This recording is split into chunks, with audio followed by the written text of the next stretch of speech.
আজি আমাৰ নিকেতনত সপ্তশক্তি সংগম শীৰ্ষক মাতৃ সন্মিলন অনুষ্ঠিত হৈছে। মাতৃ সন্মিলন বিদ্যাভাৰতীৰ নিকেতনসমূহৰ এটা মুখ্য অনুষ্ঠান। প্ৰতি বছৰে আমি মাতৃ সন্মিলন অনুষ্ঠিত কৰি থাকোঁ। এইবাৰ এই মাতৃ সন্মিলনটো অলপ পৃথকভাৱে কৰাৰ ব্যৱস্থা কৰা হৈছে। ৰাষ্ট্ৰীয় স্বয়ংসেৱক সংঘৰ 100 বছৰ পূৰ্ণ হোৱাৰ কাৰণে বিদ্যাভাৰতীৰ অধীনত থকা নিকেতনসমূহে সপ্তশক্তি সংগম শীৰ্ষক নামেৰে মাতৃ সন্মিলনৰ আয়োজন কৰিছে। ইয়াৰ কথাটো হৈছে যে সপ্তশক্তি আমাৰ নাৰীৰ মাজত থকা 7টা শক্তি। সেই 7টা শক্তিৰ দ্বাৰা এগৰাকী নাৰীয়ে নিজৰ ঘৰখন, নিজৰ সন্তান, নিজৰ দেশ আৰু জাতি স্বজাতিৰ বাবে কৰিবলগীয়া কাম বহু থাকে।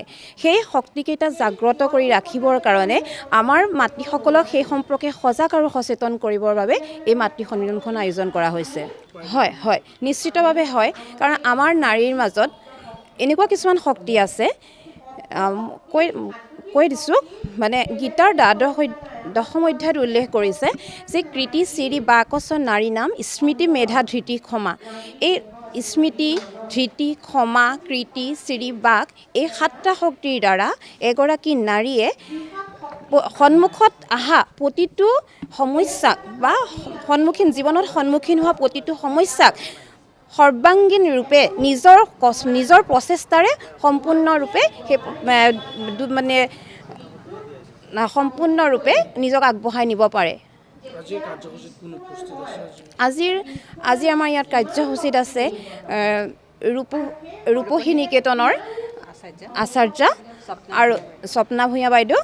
তেখেতে ভাৰতীয় দৰ্শনৰ ওপৰত ইয়াত বক্তব্য ৰাখিব। আৰু আমাৰ মাজত উপস্থিত আছে ৰহা নিকেতনৰ পৰিচালনা সমিতিৰ বিজয়া গগৈ বাইদেউ। তেখেতে পৰিয়াল প্ৰবোধনত ভাৰতীয় দৃষ্টিভংগী এই সম্পৰ্কে বক্তব্য ৰাখিব।